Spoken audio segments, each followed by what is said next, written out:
Hello বন্ধুরা, সকলকে প্রতিযোগিতা ম্যাগনেট চ্যানেলে স্বাগত। আজকে আবারও একটি নতুন চাকরির বিজ্ঞপ্তি নিয়ে তোমাদের সামনে চলে এলাম। রাজ্য সরকারের তরফ থেকে নতুন পদে চাকরির বিজ্ঞপ্তি প্রকাশিত হলো। এখানে উচ্চ মাধ্যমিক পাস যোগ্যতায়, গ্র্যাজুয়েশন যোগ্যতায় এবং পোস্ট গ্র্যাজুয়েশন যোগ্যতায় বিভিন্ন পদে নিয়োগের বিজ্ঞপ্তি প্রকাশিত হয়েছে। আজকের ভিডিওতে এই নিয়োগটি সংক্রান্ত ডিটেলস নোটিফিকেশনটি নিয়ে আলোচনা করব। ডিটেলস নোটিফিকেশনটি আলোচনা করার পূর্বে তোমরা চ্যানেলে যারা নতুন দর্শক তারা এই চ্যানেলটি সাবস্ক্রাইব করে রাখতে পারো।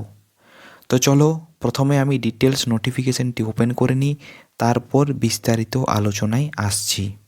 দেখো, ডিটেলস নোটিফিকেশনটি আমি ওপেন করে নিয়েছি। এখানে একটি অ্যাপ্লিকেশন ফরম্যাট দেওয়া রয়েছে। এই অ্যাপ্লিকেশন ফর্মটি তোমাদেরকে সম্পূর্ণরূপে ফিল আপ করার পর তোমাদেরকে এখানে বাই পোস্টের মাধ্যমে অথবা নিজে গিয়ে ড্রপ বক্সে জমা দিয়ে আসতে হবে। যদিও ইমেল মারফতও একটি ফিল আপ করার ব্যবস্থা রয়েছে, কিভাবে তোমরা সেটি ফিল আপ করবে সেটিও আমি পরে আসব। তার আগে যারা এই অ্যাপ্লিকেশন ফর্মের মাধ্যমে জমা দেবে তারা এই অ্যাপ্লিকেশন ফর্মটি কিভাবে ফিল আপ করবে সেটি একবার দেখে নাও। দেখো, এখানে দেওয়া রয়েছে to the district magistrate Jhargram. এরপর দেওয়া রয়েছে subject application for the post of. এখানে তুমি যে পোস্টের জন্য ফিল আপ করবে সেই পোস্টের নাম এখানে লিখতে হবে। এখানে দেখো পোস্টগুলোর নাম দেওয়া রয়েছে PO, accountant, assistant cum data entry operator, social worker. এই 4টে পদ এখানে রয়েছে। যে পদের জন্য তুমি আবেদন করতে চাও এখানে সেটি লিখে নেবে। এরপর চলে আসুই, এখানে দেখো 1 নম্বরে দেওয়া রয়েছে name of the applicant in block letter. ইংরেজির ক্যাপিটাল অক্ষরে বা ব্লক লেটারে এখানে নিজেদের নামটি লিখবে। তোমাদেরকে বলে রাখি, এখানে সম্পূর্ণ ফর্মটিই কিন্তু তোমাদেরকে ব্লক লেটারে বা ক্যাপিটাল লেটারে কিন্তু ফিল আপ করতে হবে। এটি কিন্তু বলা রয়েছে ইনস্ট্রাকশনে, আমি পরে সেটি দেখিয়ে দেবো। কিন্তু যখন তোমরা এটি ফিল আপ করবে সম্পূর্ণটি ব্লক লেটারেই ফিল আপ করো। এরপর দেখো এখানে একটি বক্স দেওয়া রয়েছে। এই বক্সে নিজের একটি সাম্প্রতিক সময়ের কালার পাসপোর্ট ফটোগ্রাফ লাগিয়ে নেবে। 2 নম্বরে নিজের মায়ের নাম অথবা বাবার নাম অথবা হাজব্যান্ডের নাম যে কোনো একটি এখানে লিখতে হবে। 3 নম্বরে দেখো অ্যাড্রেস রয়েছে, তোমাদের অ্যাড্রেসটি ফিল আপ করতে হবে। প্রথমে গ্রাম, তারপরে পোস্ট অফিস, তারপরে পুলিশ স্টেশন, তারপরে পিনকোড, এরপর নিজের ইমেল আইডি দিতে হবে এবং তারপর রয়েছে ফোন নাম্বার। এগুলো কিন্তু নির্ভুলভাবে ফিল আপ করবে। এরপর 4 নম্বরে রয়েছে দেখো তোমাদের জন্ম তারিখ এবং বয়স, এই দুটোই কিন্তু দিতে হবে।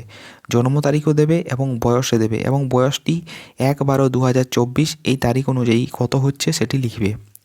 এরপর 5 নম্বরে তোমাদের জেন্ডার কি সেটি দিতে হবে এবং 6 নম্বরে ন্যাশনালিটি এখানে ইন্ডিয়ান হবে। এরপর দেখো 7 নম্বরে তোমাদের ক্যাটাগরি দিতে হবে, এসসি নাকি আনরিজার্ভ। যদি এসসি হয়ে থাকো তাহলে এখানে বলেছে যে self attested photocopy of the valid caste certificate. তোমাদের যে কাস্ট সার্টিফিকেট রয়েছে সেটির এখানে সমস্ত কিছু কিন্তু ডিটেলস দিতে হবে, যেমন ইস্যুড, এখানে কে ইস্যুড করেছে, কার দ্বারা ইস্যু হয়েছে, এগুলো কিন্তু পরপর ফিল আপ করবে। এখানে দেখো অথরিটি টু ইত্যাদি কিন্তু যা যা আছে সেগুলো কিন্তু ফিল আপ করতে হবে। এরপর 8 নম্বরে তোমাদের রেসিডেন্সিয়াল প্রুফ। তোমাদের এখানে সেলফ অ্যাটেস্টেড ফটোকপি দিতে হবে কিসের, ভোটার কার্ডের অথবা আধার কার্ডের অথবা রেশন কার্ডের। এখানে কিন্তু তোমাদেরকে সেলফ অ্যাটেস্টেড ফটোকপি দিতে হবে বা জেরক্স কপি দিতে হবে। 9 নম্বরে রিলিজিয়ান রয়েছে, তোমাদের নিজেদের যে ধর্ম সেটি এখানে লিখে নেবে। এরপর 10 নম্বরে রয়েছে তোমাদের একাডেমিক কোয়ালিফিকেশান। এখানে বলা রয়েছে ফ্রম 10th অনওয়ার্ড, মানে তোমাদের যে মাধ্যমিক থেকে তারপরে যা যা তোমরা ডিগ্রি করেছো সেগুলো পরপর দিতে হবে। এখানে অবশ্যই সেগুলোর কিন্তু সেলফ অ্যাটেস্টেড যে ফটোকপি বা জেরক্স কপিও কিন্তু দিতে হবে। এখানে প্রথমে সিরিয়াল নাম্বার দিতে হবে, 1, 2 এভাবে সিরিয়াল নাম্বার দিতে হবে। এরপর তোমার কোন এক্সামিনেশন বা বোর্ড থেকে পাস করেছো সেটি দিতে হবে। কোন স্কুল, কলেজ বা ইউনিভার্সিটি থেকে পাস করেছো তার নাম দিতে হবে। কোন বছর পাস করেছো সেই সালটি দিতে হবে এবং কত মার্কস পেয়েছো তার পার্সেন্টেজ সেটি এখানে দিতে হবে। কি কি সাবজেক্ট ছিল এবং যদি তুমি কিছু এখানে রিমার্কস দিতে চাও তাহলে লিখতে পারো। এভাবে প্রথমে মাধ্যমিক, তারপর উচ্চ মাধ্যমিক, তারপর গ্র্যাজুয়েশন, তারপর যদি পোস্ট গ্র্যাজুয়েশন থেকে পোস্ট গ্র্যাজুয়েশন, এভাবে পরপর কিন্তু ফিল আপ করবে। এরপর দেখো 11 নম্বর রয়েছে ডিটেলস অফ ওয়ার্ক এক্সপিরিয়েন্স। যদি তোমার ওয়ার্ক এক্সপিরিয়েন্স থাকে তাহলে এখানে এই ঘরটিতে তোমাদেরকে কিন্তু সম্পূর্ণভাবে সেটি লিখতে হবে। এবং সবার শেষে দেখো রয়েছে ডিক্লারেশন। এরপর এখানে তোমাদের নিজেদের ফুল সিগনেচার সাইন করবে এবং এখানে প্লেসের নাম এবং ডেটটি কিন্তু অবশ্যই মেনশন করবে। এই ছিল সম্পূর্ণ অ্যাপ্লিকেশন ফর্ম। এরপরে আমরা আরও অন্য সমস্ত কিছু ডিটেলসগুলো একটু দেখে নিই। এরপর দেখো এখানে যে পদগুলো রয়েছে সেই পদগুলোতে তোমাদেরকে সিলেকশন কিভাবে করা হবে। এখানে প্রত্যেকটি পদের জন্যই অর্থাৎ পিও বা protection officer, social worker, accountant এবং assistant cum data entry operator, এই 4টি পদের জন্যই প্রথমে তোমাদেরকে একটি 80 নম্বরের রিটিন এক্সামিনেশন হবে, তারপর 10 নম্বরের কম্পিউটার টেস্ট এবং 10 নম্বরের ইন্টারভিউ। মোট 100 নম্বরের ভিত্তিতে এখানে তোমাদেরকে কিন্তু যাচাই করা হবে। এখানে বলা রয়েছে যে প্রত্যেকটি আলাদা আলাদা যে পোস্টগুলো রয়েছে তার জন্য আলাদা আলাদা কিন্তু যে কোশ্চেন সেগুলো সেট হবে। এরপর দেখে নাও তোমাদেরকে যে অ্যাপ্লিকেশন ফর্মটি দেখালাম সেই অ্যাপ্লিকেশন ফর্মটির সাথে কি কি সাপোর্টিং ডকুমেন্টস তোমাদেরকে জেরক্স কপি দিতে হবে। প্রথমত সবগুলো যে ডকুমেন্টস দেবে সেগুলোতে যেন সেলফ অ্যাটেস্টেড বা তোমাদের নিজেদের যেমন সাইন করা থাকে, এবং প্রথমেই তোমাদেরকে লাগছে তোমাদের বার্থ সার্টিফিকেট বা মাধ্যমিকের অ্যাডমিট কার্ড, যে কোনো একটি দিলেই হবে। এরপর সমস্ত যে তোমাদের একাডেমিক কোয়ালিফিকেশন রয়েছে তার মার্কশিট দিতে হবে, হায়ার এডুকেশনের সার্টিফিকেট দিতে হবে যদি কিছু থাকে। এরপর যে কম্পিউটার এডুকেশন এবং এক্সপিরিয়েন্স সেগুলোর সার্টিফিকেট, ভোটার কার্ড অথবা আধার কার্ড যে কোনো একটি, এবং 2 কপি রিসেন্ট সময়ের তোমাদের কালার পাসপোর্ট সাইজ ফটোগ্রাফ কিন্তু দিতে হবে। এর মধ্যে 1 কপি তোমাদেরকে কিন্তু যে অ্যাপ্লিকেশন ফর্ম সেটিতে চিটিয়ে নিতে হবে, তোমাদেরকে আমি আগেই দেখিয়ে দিয়েছি সেটি, এবং 1 কপি তোমাদেরকে কিন্তু এনভেলাপের ভেতর কিন্তু দিতে হবে। এবং ক্যান্ডিডেটকে বলা হচ্ছে যে তোমার নিজেদের নাম এবং তোমাদের ফাদার অথবা তোমাদের যে গার্জিয়ানের নাম সেটি যেন সেই যে 1 কপি এক্সট্রা ফটোগ্রাফ দেবে তার ব্যাক সাইডে যেন সেটি লেখা থাকে। এরপর দেখো এখানে বলা রয়েছে যে অ্যাপ্লিকেশন ফর্মটি তোমাদেরকে ব্লক লেটার বা ক্যাপিটাল লেটারে তোমাদের ফিল আপ করতে হবে, এটি আমি আগেই বলেছি তোমাদেরকে। এবং 3 নম্বরে বলা রয়েছে তোমরা যে এনভেলাপটি দেবে সেই এনভেলাপের ওপর এটি যেন লেখা থাকে যে application for the post of dash DCPU Jhargram. তো এখানে তুমি কোন পদের জন্য আবেদন করছো সেই পদটির নাম কিন্তু এই ড্যাশ বা শূন্যস্থানটি দিয়ে তুমি কিন্তু বসিয়ে নেবে। এরপর দেখো 6 নম্বর পয়েন্টে বলা রয়েছে যাদেরকে ভাইভা ভয়েস বা ইন্টারভিউর জন্য ডাকা হবে তাদেরকে কিন্তু সেই দিন সমস্ত কিছু ডকুমেন্টসের অরিজিনাল কিন্তু তোমাদেরকে শো করতে হবে। এরপর দেখে নাও তোমরা এই যে আবেদন প্রক্রিয়াটি তোমরা কোথায় করবে, বা তোমরা যদি পোস্টের মাধ্যমে যদি পাঠাও তাহলে কোন ঠিকানায় তোমাদেরকে পাঠাতে হবে। এখানে বলা রয়েছে এখানে একটি ড্রপ বক্স রাখা থাকবে, সেই ড্রপ বক্সে তোমাদেরকে যদি কেউ নিজে গিয়ে সেখানে জমা দিতে চাও তাহলে তাও দিয়ে আসতে পারো, তাহলে সেই ড্রপ বক্সে গিয়ে তোমাদেরকে জমা দিতে হবে। এবং এই ড্রপ বক্সটি রাখা থাকবে DM office, DCPU section, room number 209, 2nd floor, office of the district magistrate Jhargram. এই ঠিকানায় গিয়ে তোমাদেরকে কিন্তু দিয়ে আসতে হবে, বা তোমরা যদি কেউ রেজিস্টার পোস্টের মাধ্যমে যদি পাঠাতে চাও তাহলে এই ঠিকানাটি তোমাদেরকে কিন্তু দিতে হবে। এখানে যে আবেদনের প্রক্রিয়া সেটি অলরেডি 5-12 তারিখ থেকে শুরু হয়ে গেছে, এবং 24/12/2024 এটি হলো এই যে তোমাদের নিয়োগটি বার হয়েছে তাতে আবেদন করার লাস্ট ডেট। এরপর দেখো এখানে 3 নম্বর পয়েন্টে বলা রয়েছে এখানে তোমরা কিন্তু যে অনলাইনে ইমেলের মাধ্যমেও কিন্তু ফিল আপ করতে পারো।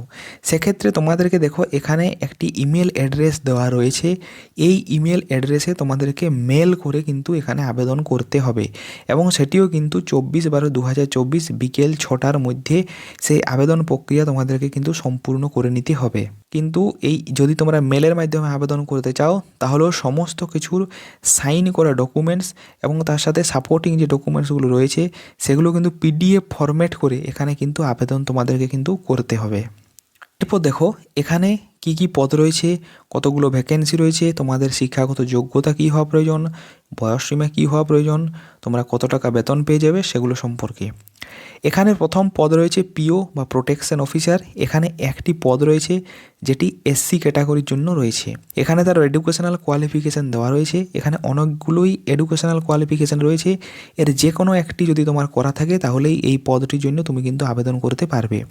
এখানে বলা রয়েছে পোস্ট গ্রাজুয়েট হতে হবে social work, sociology, child development বা human rights and public administration বা সাইকোলজি বা সাইকিয়াট্রিক বা ল বা পাবলিক হেলথ বা কমিউনিটি রিসোর্স ম্যানেজমেন্ট ইত্যাদি থেকে যদি থাকে পোস্ট গ্রাজুয়েশন তাহলে এই পদের জন্য আবেদন করতে পারো। অথবা এখানে আরও অনেকগুলো তোমাদের এখানে যে এডুকেশনাল কোয়ালিফিকেশান দেওয়া রয়েছে এগুলো যদি কোনো একটি থাকে তাহলে এখানে আবেদন করে নিও। এরপর দেখো এখানে তোমাদের বয়স সীমা 18 থেকে 45 বছরের মধ্যে যদি হয় তাহলে এই পদটির জন্য তোমরা আবেদন করতে পারো। এখানে যদি তোমরা সিলেক্টেড হও প্রত্যেক মাসে 27,804 টাকা করে এখানে বেতন তোমরা পেয়ে যাচ্ছ। এরপর দেখো পরের পদ রয়েছে অ্যাকাউন্ট্যান্ট। এখানে একটি ভ্যাকেন্সি রয়েছে, সেটি আনরিজার্ভ ক্যাটাগরির জন্য রয়েছে। এখানে যদি কমার্স অথবা ম্যাথামেটিক্স থেকে যদি তোমাদের গ্র্যাজুয়েশন তোমরা পাস করে থাকো তাহলে এখানে আবেদন করতে পারো। এখানে 1 বছরের কিন্তু এক্সপিরিয়েন্সও চাওয়া হয়েছে। এখানে যাদের বয়স সীমা 18 থেকে 35 বছরের মধ্যে তারা এখানে আবেদন করতে পারো। এখানে যদি তোমরা সিলেক্টেড হও প্রত্যেক মাসে 18,536 টাকা করে বেতন পেয়ে যাচ্ছ। পরের পদ রয়েছে assistant cum data entry operator. এখানেও একটি পদ রয়েছে এবং এটি তোমরা যারা 12 পাস করে রয়েছে তারা এখানে আবেদন করতে পারো এবং তার সাথে তোমাদেরকে কিন্তু একটি কম্পিউটারের সার্টিফিকেটও কিন্তু তোমাদের থাকতে হবে এখানে যারা 18 থেকে 35 বছরের মধ্যে রয়েছে তারা এখানে আবেদন করতে পারবে। এখানে সিলেক্টেড হলে প্রত্যেক মাসে 13,240 টাকা করে বেতন পেয়ে যাবে।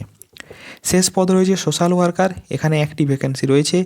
এখানে তোমরা যদি গ্র্যাজুয়েট হয়ে থাকো তাহলে এখানে আবেদন করতে পারবে, কিন্তু এখানে social work, sociology, social science এগুলো থেকে তোমাদেরকে কিন্তু গ্র্যাজুয়েশন পাস হয়ে থাকতে হবে। যদি কারো এক্ষেত্রে তোমাদেরকে কোনো এক্সপিরিয়েন্স থাকে তাহলে সে অ্যাডভান্টেজ কিন্তু পাবে। এখানেও তোমাদের বয়স সীমা 18 থেকে 35 বছর বয়সের মধ্যে হওয়া প্রয়োজন। এখানে সিলেক্টেড হলে প্রত্যেক মাসে 18,536 টাকা করে বেতন পেয়ে যাবে। এখানে যে বয়স সীমাগুলো রয়েছে এই বয়স সীমার ওপর এসসি অথবা এসটি ক্যান্ডিডেটরা 5 বছর বয়সের ছাড় কিন্তু এখানে পেয়ে যাবে। তো তোমরা যারা এই পদগুলোর জন্য আগ্রহী তারা তাড়াতাড়ি অ্যাপ্লিকেশন ফর্মটি ফিল আপ করে নিজে গিয়ে অথবা পোস্টের মাধ্যমে অথবা ইমেলের মাধ্যমে এখানে তোমরা আবেদনটি সম্পূর্ণ করে নাও।